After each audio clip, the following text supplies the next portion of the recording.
3 grandes cheminées donnent à ce bâtiment de l'UNIL la silhouette d'un immense paquebot, décor idéal d'un roman policier. Bonjour, vous êtes à l'Institut de police scientifique, au dernier étage du bateau Chim. Nous faisons de la formation, de la recherche et un certain nombre d'expertises pour des magistrats. C'est pour cette raison que vous n'aurez pas un accès public dans ce bâtiment. Ici, vous avez le musée de l'Institut qui a été remis au goût du jour pour son 100e en 2009.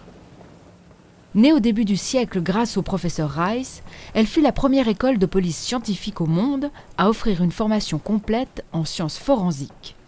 Glissons-nous dans les couloirs interdits.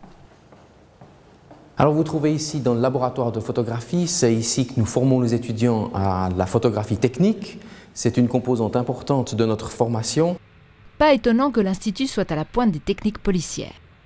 Donc nous nous trouvons dans un laboratoire technique où on fait de la comparaison, ici de la comparaison de douilles pour déterminer si elles ont été tirées par la même arme. Donc là vous avez un instrument que vous ne trouverez pas encore dans les experts, qui est un système d'acquisition 3D pour faire l'acquisition des images des douilles.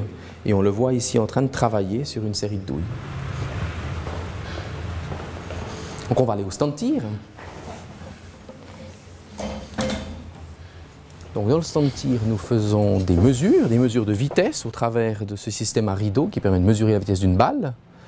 Nous faisons de la récupération de projectiles pour les armes de poing, comme les pistolets revolvers, en tirant dans un bac à eau, et c'est ainsi qu'on peut récupérer le projectile de comparaison.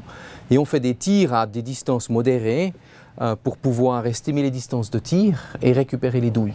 Alors le 6e étage a été construit pour les besoins de la police scientifique, et qui sont tout à fait particuliers. Preuve en est le bunker dans lequel vous vous trouvez, qui est le stand de tir. L'ensemble du système de ventilation est également tout à fait spécifique, empêchant les contaminations entre plusieurs laboratoires pour éviter que les fibres dans le laboratoire A se retrouvent dans le laboratoire B.